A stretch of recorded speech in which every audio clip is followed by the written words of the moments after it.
Pick 'em pie, big gun Brian Petrie, giving out the locks. One is mortal, you know it won't miss. Gonna take a shot. Dog lock, that's the underdog. Yeah, they in the hunt. Send them home, let's KO or submission. Yeah, somebody done. Slimeball, yeah, that's the parlay. We gon' make it known. Pick 'em pie from MMA takes. Yeah, let's get it going. UFC Paris France.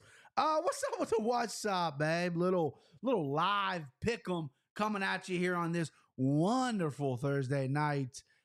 You gotta love it. You gotta love the Thursday night cards. Gotta love me going live. I usually record, edit, post.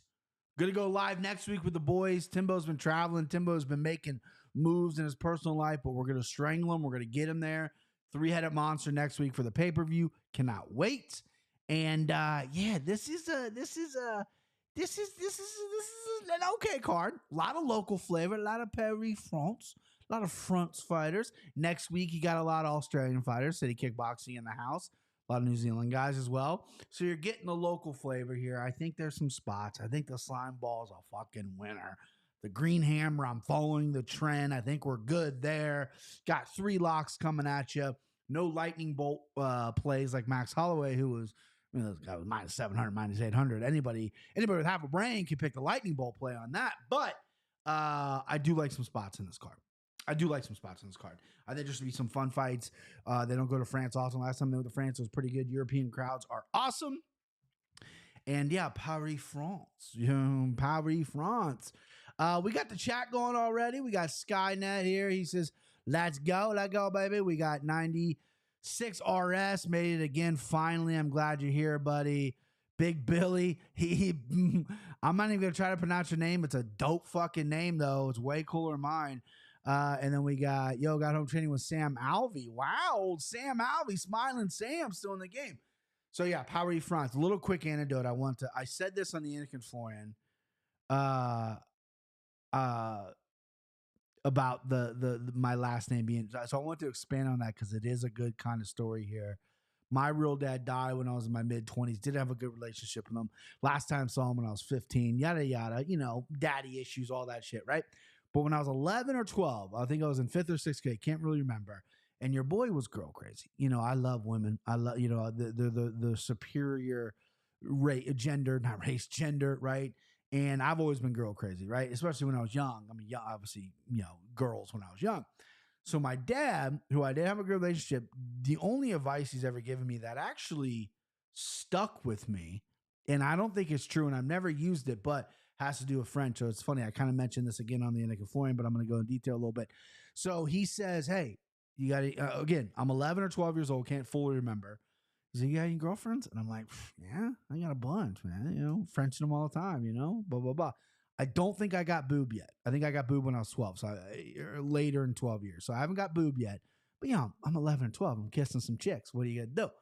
And he goes, okay, well, here's a little tip. You tell girls that your last name is French and that you're French. Because girls assume that if you're French, you're good at sex. He told this to his 11, 12-year-old son who hadn't even got boob yet, that, hey, tell girls you're French. That means you're good in bed. You know what I mean? Crazy. Never used it. I'm married now. I should probably use that on my wife. Maybe that'll work. But no, just a little anecdote. I had to share the full thing. Didn't get all the way out on the Anakin Florian.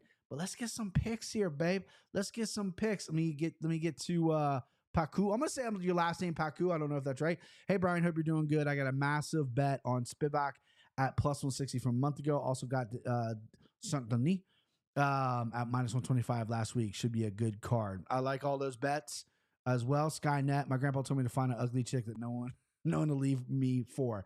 That is great advice. That's, if I had a son, that's advice I am giving him. That is fantastic advice. So let's go. Oh, wrong fight. Gosh dang it. Already messing up on the live sticks here. Here we go. Sarah Faren plus 295 versus Jacqueline. By the way, I didn't practice any of these names. Any of them. So it's going to be a fucking torture show. For the people that think I am doing this on purpose or whatever, I assure you I'm not. I'm just that stupid and my mouth is full of marbles. So you got Sarah Faren plus 295 versus Jacqueline Cavicante. That's an easy one, minus 375. Listen, Faren, I'll put the picture back up again because she's right there. She's in the blue right there if you're watching. That looks like a bus driver I had years ago who was mean as fuck. Kicked me on the bus, got in a fight in the bus, yanked me off. I had to get my parents to take me to school. They were pissed. But you know what I mean?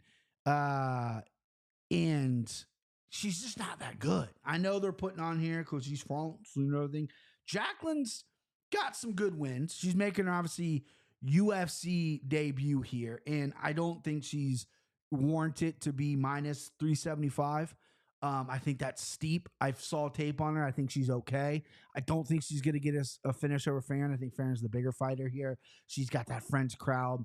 This is going to be an absolute bowl of spaghetti. Riff raff in the comments saying Faren good for Ramadan. Absolutely. Then she fades. She might not fade in France. I'm looking at Faren as a little dog ad here. Plus 295 for Faren. I think when you get a bowl of spaghetti fight, that's what I think this is, right? And someone's almost minus 300, 3-1. You get 3-1 on your money on a bowl of spaghetti.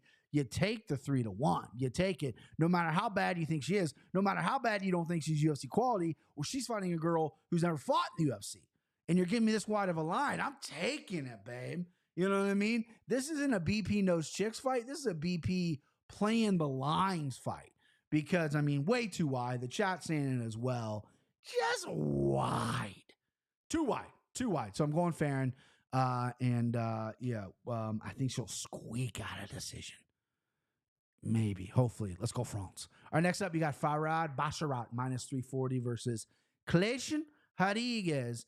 I'm working on my fucking Portuguese boys, and that is John Anik was here. He loved that shit. Clayson Rodriguez.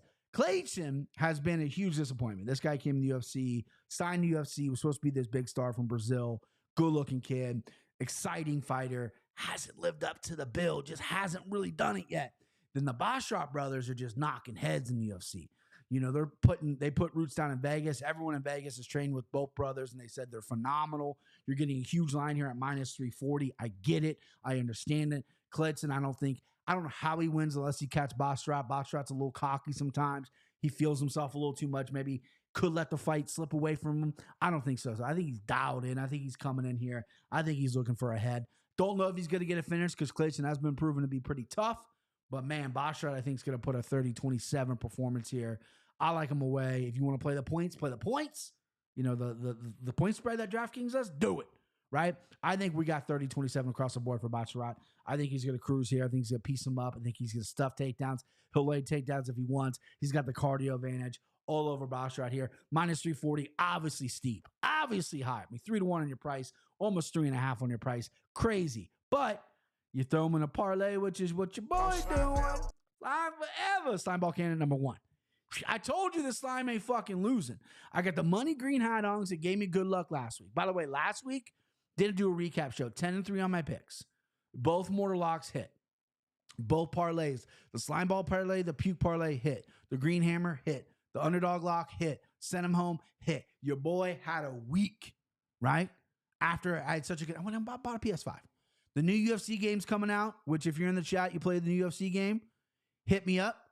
I'm terrible, but when it releases, I'm on PS5. You can kick the shit out of me on that, right? I'm excited. I'm back in, baby. I'm back in. You know what I mean? I used to love video games as a kid. Madden came out. I've been trying to get into Madden. It's not football season yet for me, but when that UFC game comes out, UFC 5, whoop, we're ready. All right, next up, here we go. We got Nora. See this? You should really say Coroli, right? Nora Coroli. That's what I'm gonna say versus Jocelyn Edwards. Pick 'em fight minus 110. If you saw the picture that just popped up, Nora is a fucking stud. She's mean, bro. She's mean. She's got some swag to her. I like Jocelyn Edwards. I think Jocelyn Edwards is a little bit underrated of a fighter. Fight IQ lacking. Needs to really polish up. But I do think she has skills to be pretty good. Minus 110 is a fair number since Jocelyn's put in work in the UFC. And Nora's just now coming in. But I'm telling you, this Nora girl is fucking mean. She's got some good striking. Minus 110 here. She's 6-1. Still young, and her one loss is, whatever, wash that away. But she's fucking mean. She's competed at a lot of different sports, and I like her to come out here and look good against Jocelyn Edwards. Could she get a finish? Maybe. but I don't bank women finishes all that often unless you get a killer in there. And I don't know if Nora's a killer on the UFC level yet, right? She's a killer on the regional scene. She's killing people on wherever she's at. But can she kill people at this level? And Jocelyn has been in there with some studs herself. So, I think this is a competitive fight, -110. Again, line subject to change. As always, the lines move all the time. But give me Nora. I'm not going to pronounce her last name again because I'm going to get laughed off YouTube. Give me Nora. Wouldn't be surprised if she gets a finish here because she's nasty. She's a bad bitch, right? I love what I saw of her.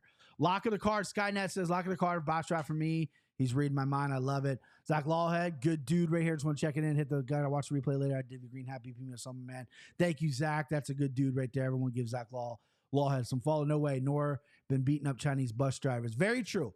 We're gonna get to a strength of schedule in a future fight, which I have a lot of thoughts on. This is another one. She's beating up bus drivers like Skynet says, no doubt about it. The record's not there. I do believe that her skills are there. I do think that. I mean, beating up bus drivers, beating up cab drivers, beating up people that are pumping your gas. I get it. That's a bad look when you're looking at records. But what I'm seeing is a girl who's got some decent skills. Does she have cardio for 3 rounds? Is she UFC quality? We're going to find out. But I pick a money. I'll take it there. All right, next up, we got An-Lua, -160 versus Mcke, +150. Mcke's. This is his double shot in the UFC. Poor bastard. This dude came in the UFC, Cage Wars, stud over in Cage Wars, comes in, debuts against fucking Khamzat Chimaev, gets smoked out, right? What are you going to do? He gets, debuts against Chimaev. I don't know if I think on relatively short notice, if I remember correctly, loses, who did he lose the second time? Another good named opponent. Chat, hit me. I'm looking it up. Alex Morono. And Morono, I mean, listen, I don't think Morono's a world beater, but I mean, the guy's fought in the UFC for quite a long time. So my problem here is I don't trust An-Lua. I think he's a big, powerful guy. If you look at the pictures, it's a meme online. It's hard to tell that the guy on the left actually would beat the guy on the, you know what I mean? Because he's muscled up. He's got good strikes, right? He's powerful, but he doesn't have a ton of finishes. Really, in the UFC, he can take a fucking shot. And Mcke is a finisher.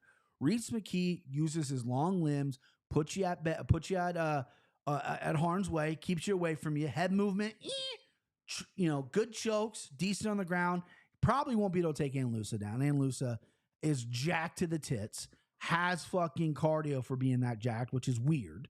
Right, you know what I mean. You saw it knock on that guy's door allegedly. You know what I mean. Let's just take a closer look at An-Lua. But Mcke, I think, has more skills, but I don't think he's as athletic or as powerful as An-Lua. So my problem is I pick Mcke over Chimaev. If you've been with me for a long time, I thought Chimaev was a fraud. That is one of the biggest shames I have in the MMA community. Is I thought Chimaev was a fraud. Right. So I was like, Mcke was a minus, whatever the number was. I was like, I want to play a little on Mcke. He was a Cage World champion, got blown out, and then didn't look great against Morono. But here we are, and I'm gonna go Reese. Oh, man. Hello. Okay, this is Dog. Okay, that's a dog. Dog hunting a little bit here. I think An-Lua has the skills to knock Reese out. The head movement's a problem. Durability isn't questioned, but I just think that Reese is going to pinpoint his strikes. If it gets into a grappling exchange, I think he's going to be okay. Just stay on the outside, pepper your strikes, and just fucking don't get hit by one of those sledgehammers. Don't get hit by one of these fucking things, okay? Don't get hit by one of these fucking things, and you'll be all right. You're Gucci. You're good, babe. But let's not get cracked in there. But I like Reese Mcke +150. Reese Mcke baby by like submission or something, which I can look right now because I got DraftKings right in my fucking face. And it's Thursday night, so the props are definitely out. I know there's been a lot of fights that have been switch watching. Reese Mcke by submissions +1100. He's got some rear naked chokes on his record. He's got a guillotine choke on his record. An-Lua is a big, tall, big, strong fucking dude with no neck. Listen, you can do worse than +1100, 11-1 on a guy who's got some submission victories on his record who might not want to bang it up with this fucking bricked up dude. You know what I mean? So give me Reese Mcke. That's a dog shot. Dog locking it up. Excuse me, I misspoke. That's not my dog lock. But he could be, right? He could be. I do like him in that spot. That'll be a fight that I'm playing. All right, fight that's very interesting here. We got, how do you pronounce this guy name? Taylor Lapoulis versus Kaln Logren. I think it's Kalin. I think that's how you say his name.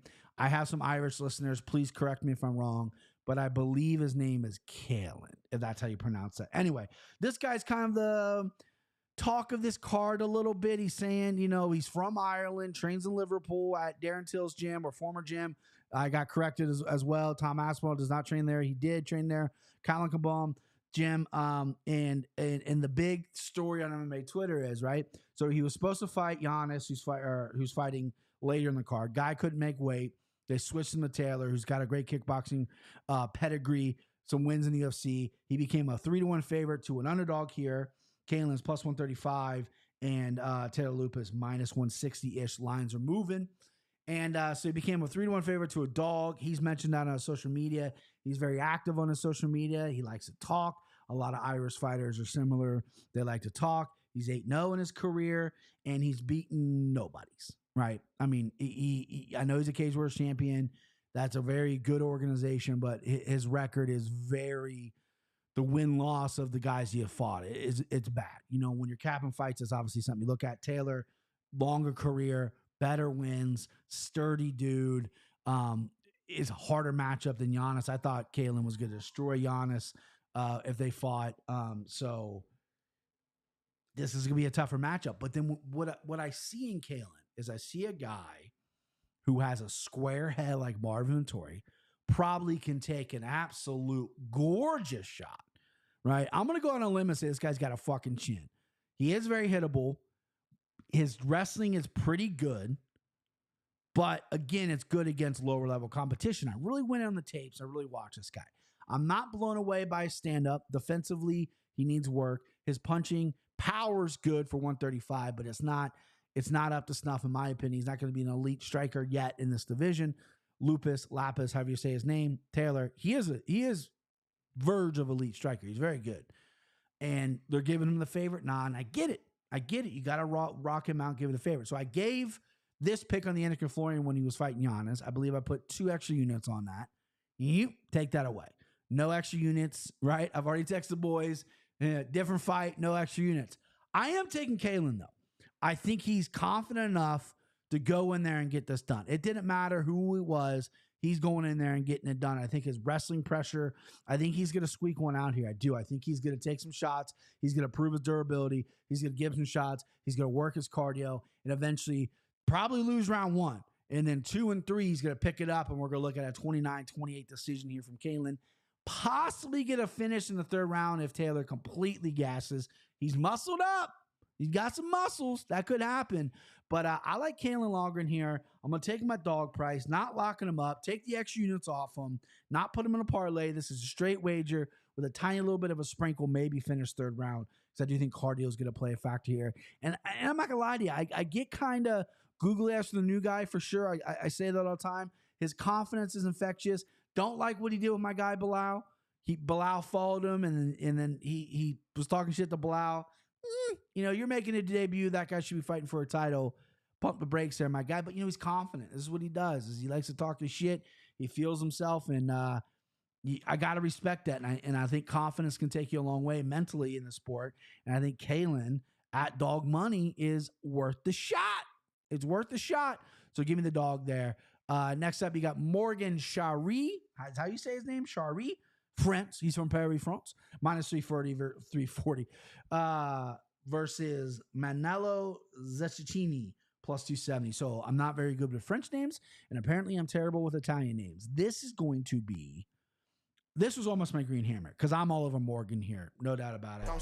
Slime forever. If you look at this guy's record, right? He's 18-9, right? And I had heard of him a little bit, but I don't remember him, right? So if you look at this fucking guy's record, you look at who he's fought, who he's lost to, it's studs. This dude's not taking easy fights at all. A lot of guys nowadays, they pad their records to get in the UFC. Like Kaln, we were just talking about he beat a dude that's 0-42 right there. Skynet said in the chat, 0-42. Morgan here is going out fighting the best of the best, fighting the fucking Russians, the dude that's going to constantly, and he's losing these close split majority decisions. He's not getting finished. He's not getting starts. He's fighting some legit fucking dudes. I'm sure he's got a couple ugly losses in there. Good striker, good motor, good cardio. That's all learning lessons. His record's ugly at 18-9. Kind of reminds me of Vicente Luque record when he came in. His record was a little ugly. People doubt him a little bit. Obviously, they're not doubting Morgan here at minus 340. I'm all over him. He's in my Slimeball parlay. Manelo Zocchini, he's got some dope photos all over the internet. I used the dope photo right there on the little graphic there. I don't think he's got what it takes to get it done. He's aggressive. He's a little loose with everything. I think he's going to go put out. This was almost my green hammer. I think Morgan's going to knock him out. I think it's going to be a finish here. I think Morgan, this could be a coming out party for Morgan. Maybe I'm underselling Manelo. Maybe I'm underselling him. Maybe he's a legit dude that's not going to get put out, and I could be completely wrong, right? Maybe I'm backing the wrong horse here.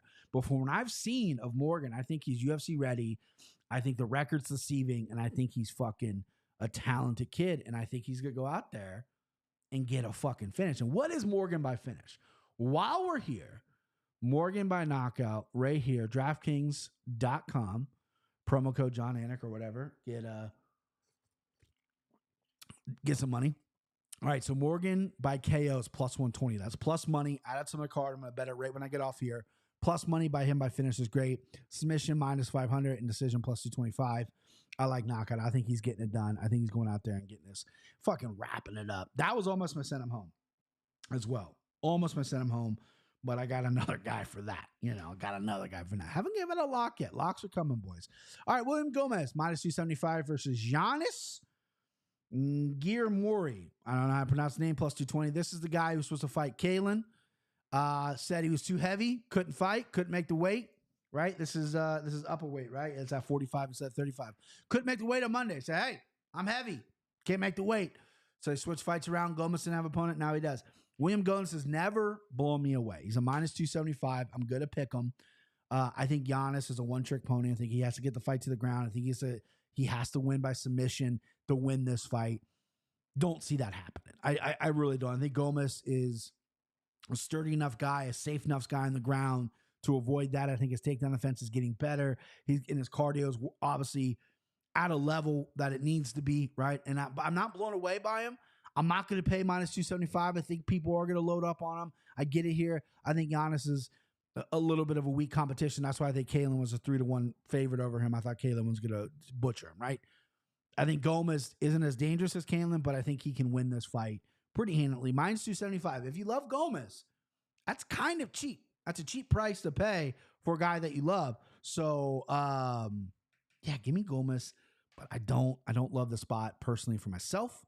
I don't know what to make of the fight either.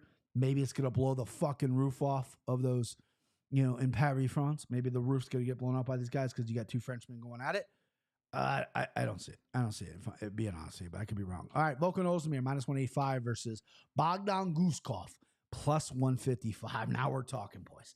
Now we're talking. So I just realized I fucked up. I fucked up on my paper here. So this is my green hammer fight, my green hammer bet. But I picked Bogdan as a send him home. So I'm picking Bogdan. I picked him on the Anakin Foreign, no surprise. So I'm moving my send him home to Morgan. Morgan Shahe is my send him home because I'm not going to send him home in green hammer, right? Send him home. All right, sorry. Sorry, a little maintenance on the top there. Let me pull this guy out. Let me pull the green hammer out. If you can't tell, I like the fight. I like this. I like green, and I like to fight to this fight for green hammer. What am I saying? All right, listen. Volkan Ozdemir, no time, right? No time. You ain't got no time. He hasn't had finished 2019. There's some time there. Bogdan is a little loose, but his right hand is a fucking problem, right? Skynet says fight to end by KO. Love that bet. This fight won't see the judges. I can guarantee you that. I'm picking Bogdan plus 155. That's a money play. Money line only. Get him out of here. Add that. Separately, I'm going in. I've been getting pretty, not lucky, I would say, but I've been using what's working, and what's working is going to fights that are set at 1.5. This fight's set at 1.5 rounds. Most fights 2.5. Obviously, title fights 3.5, whatever. This is 1.5. 2 weeks in a row, I've hit the green hammer. Played over 1.5. I'm going under 1.5 green hammer spot. Minus 166 on DraftKings right now. Green hammer play. Ozdemir, Bogdan Gusov, under 1.5, minus 166. I think that right hand is good at dead Ozdemir, or Ozdemir's like, you know what? I brought my watch tonight. No fucking time. Gonna knock this dude out, right? Because Gusov is a dog for a reason. A little loose. Technique not great. Tough. Scary. Looks like Anthony Smith. Rusty Anthony Smith. Intimidating. Back tattoo. Probably has done some illegal shit. But Ozdemir can still crack. He's been in there with the elite of elite. Proven to have a pretty good chin, too. I mean, he's been put out before, but he's got a decent chin. But I just think that right hand is something different by Bogdan, or Ozdemir knocks Bogdan out, right? So I'm not going to load up on the money line. I do like the money plus 155 on Bogdan, but I'm not going to load up on that. I'm going to load up on this, the green hammer, under 1.5, minus 166. That's a winner, baby. Winner. We give out winners, and that's one of them. I don't see how that fight goes to decision. Both guys like to swing heavy leather. Ozdemir could have a change of heart. He's with a great camp. They go, you know what? Go out there and wrestle this dude. Go out there and wrestle this guy. Hopefully he doesn't do that. Hopefully they stand up and bang. And I think Bogdan is a good player at plus money, and you got him. Plus money, and it's just the heavy hands, right? The heavy hands. All right, so I did a switcheroo. Send him home. Morgan Shahe. I think that ends in a KO. I think Morgan KOs him plus 120. And then you got Bogdan Ozdemir under 1.5, minus 166. Green hammer play of the night. Green hammer play of the night. Boom. Done it. Did it. Done it. Benoit Saint-Denis. One of the best names to say. Look how fucking angry this guy looks. Minus 150 versus Thiago Santos plus 130. So I said this on the Anakin Florian. I'm going to say it again. Thiago Santos is a live dog here. I think this is a very competitive fight. I like betting competitive fights. I like getting there. I think you're getting a good line on both these guys. I think Vegas did a right thing. Benoit Saint-Denis destroyed Bonfreen last time out. Destroyed him. I bet Bonfreen's both his arms are broken blocking those kicks. Butchered him. This Benoit Saint-Denis is a fucking thick, strong dude. Good chin. Absolute iron will. I mean, we all saw Dolecky Dos Santos did to him. Almost killed him. He's only, ever since that fight, all he's always done is finish everybody, right? He's getting Thiago Santos here, which Thiago is very hard to finish, right? I mean, it took Islam to 4th round to get him out of there. He's durable. He's good on, he has got a good chin. He's good on the ground. So Benoit can't just wrestle him down and go and get a choke. That ain't going to happen. This dude's high level on the ground, right? Benoit's got to stay on the feet, kick him like he did against Bonfreen. Maybe not as much because Thiago does got a little bit of hands. He's a higher level competition. But I like Bonfreen here, man. I like him so, what am I saying? Bonfreen? The fuck am I saying here? Benoit Saint-Denis, I like. Benoit Saint-Denis, I like. I like him so much. I'm going to mortal lock him up, baby. Mortal lock in Benoit Saint-Denis, even though I just gave props to Thiago Santos. I feel it in my bones, babe. I feel like Benoit Saint-Denis in France is going to come out here like a machine. I think the first round he's going to look great. I think the second round he's going to look great. It's that third round where Thiago's not going away that we're going to be like, okay, what do we got here? Is this guy real or not? We're in the third round. You've kicked the dog shit of this guy. He ain't going nowhere. What are we doing here, right? That's going to be a test to me for Benoit Saint-Denis because he hasn't been tested like Thiago has. Thiago has the better resume, better, the wins and the people he has been in there with.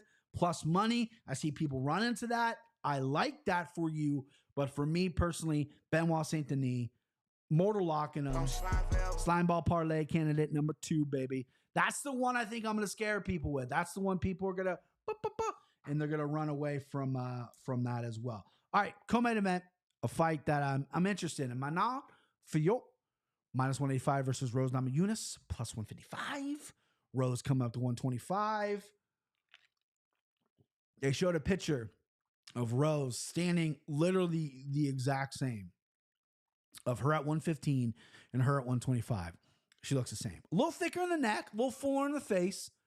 Her stomach isn't as defined, but they look the same, right? Rose at 125 scares me a little bit. She's a little thin, a little light in the ass for me, right? But what scares me even more is she's kind of 1 foot in, 1 foot out. She doesn't want to be a fighter. She does. She doesn't like the mental hurdles. She takes time off. Does she want to be champion? You know, when she lost the belt, she's like, oh, it's the greatest relief I've ever had.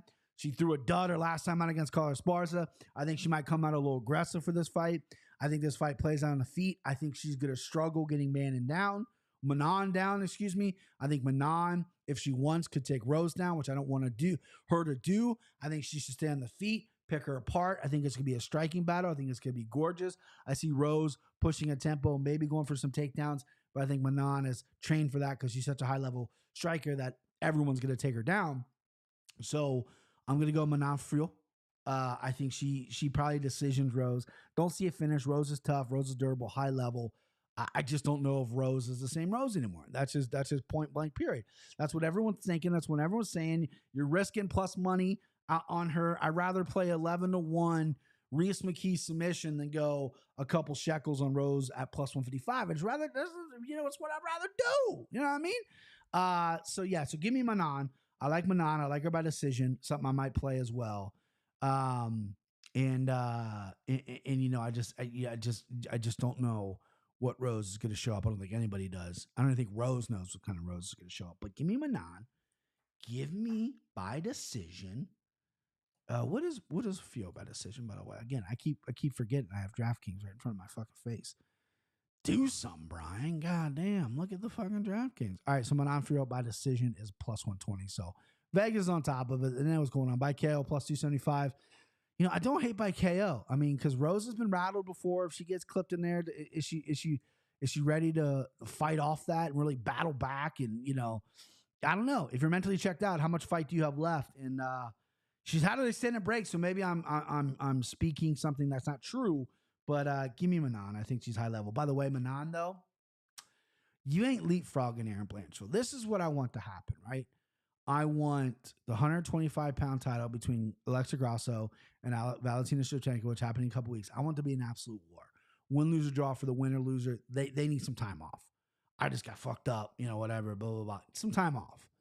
Blanchfield for the number one contender slot. Give me Blanchfield all day, and then give me Blanchfield versus either Valentina or Alexa Grasso. I'm all in on Aaron Blanchfield, baby. Yeah, I ain't stopping now. All right, main event, Cyril Gane, minus 165 versus Sergey Spivak. He is plus 140. So I picked Spivak on the Anakin Florian. I think, I smell kind of a rat line here. Why is he plus money?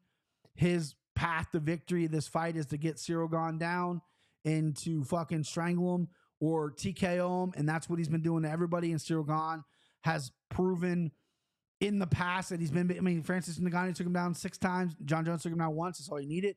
Sergey Spivak is very good and very heavy on top. His takedowns are getting better. He's in Vegas working his ass off. He's an absolute liability on the feet, though, for sure.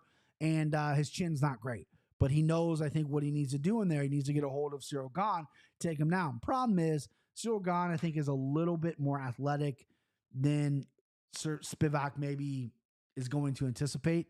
So I think we're going to have a rough round one, boys. I'm still picking Spivak, plus 140. He's my dog lock, by the way. Hello? Hello? Okay, this is dog. Yeah, that's a dog. Dog lock, Sergey Spivak, plus 140. I like it. I also like Spivak by submission, plus 400. TKO, he could get on top of TKO. I don't see Gane quitting in a TKO situation in France. So that's plus 450 as well. So I see a submission, head and arm, or probably head and arm, maybe even a rear naked choke. But Spivak's very good on top and just heavy. And I think heavyweights when they get backs and stuff, unless it's really high level jiu-jitsu, when a heavyweight gets your back, it's not the most dangerous thing in the world. I think you're looking at a strength technique. You're looking at head and arm. You're looking at putting pressure and trying to pop a dude's head off. Right? I like Spivak, but we're gonna have a rough round one. Gane is athletic. He moves very well. Spivak's going to have a hard time finding him. I think in round one, he will have to strike at least a little bit to get on his hips, to get a body lock, to get him to the ground. He could bull rush in, surprise Gane. Gane's not the most active guy on his feet, but he's very quick. Counters are obviously something I think he's probably going to be working on this fight. Spivak rushes in, you get a counter right there. That's a problem, right? Gane by knockout. Let's see what that is. Gane by knockout, minus 105. So Vegas is on top of it. Because I think if Gane wins, it will be by knockout. Spivak been knocked out by Walt Harris and Tom Aspinall fairly early in those fights. but I kind of want to see what it does when it goes longer. What do you got when it goes longer, big boys? And we know what Gon's got. He went 5 with Francis. No wrestling defense. Went for a leg lock. Was winning the fight on the feet. Just couldn't stop the takedowns. But give me Spivak. Line scares me. Don't understand it. I think Spivak, if not the favorite, because I know it's in French, should be goddamn close because the style that he fights. But maybe we're going to be laughing to the bank. Maybe we're going to be looking at the bookmakers and go, you know what? You play Spivak at plus 140. Right? You price him at plus 140, taking to the bank. Boom, load up on it. That's why he's my dog lock. Very curious about that fight. I don't know. I mean, Gon could go out there and absolutely butcher him. Flying knee, combination, clip him, put him out, whatever. But Gon just seems like such a carefree guy. The John Jones loss wasn't super long ago. He's not going to make up that much ground in his grappling as people may think. He is athletic. He is learning, sure. But I don't know. Give me Gon. All right, so that's it. That's the blah, blah, blah. So we got Dog Lock, Sergey Spivak. We got Mortal Lock, Benoit Saint-Denis. And Switcheroo, send him home, Morgan Shahe, which I'm probably pronouncing his name wrong, but Morgan, Morgan at minus 240. Green Hammer, Volkan Ozdemir versus Bogdan Gusov under 1.5, minus 166. That's a multi-unit. And the Slimeball parlay, we're going for 2 weeks in a row here, babe. Let's keep the train going here, right? I feel like this is a winner. We're coming in at plus 175. Not enough to wet your beak. A little juice. We're not in the 3s. We're not in the 4s. Wet your beak on this. Plus 120 or 175, excuse me. So we got Benoit Saint-Denis, Mortal Lock in there. We got Morgan Shahe in there.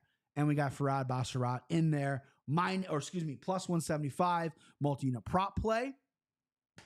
Wait, that's a slime ball. And we got the multi-unit prop play. It's late. I've been up all day. I apologize. All right, let's go. Brian Peach and MMA on all social medias. Hit that subscribe button. By the way, we hit 1,500 subs the other day. You guys are beautiful. You guys are wonderful. You guys are awesome. I love it. Keep hitting that sub button. Keep subscribing. Go vote for the Anakin Florian podcast on Fighters Only as well. That would mean the world to everyone involved in that show, including myself, and that would just be absolutely insane. Follow me on social media, Brian PJ MMA. I think I already said that. Hit that subscribe button. I think I said that. Let's go. Let's go, baby. Let's go.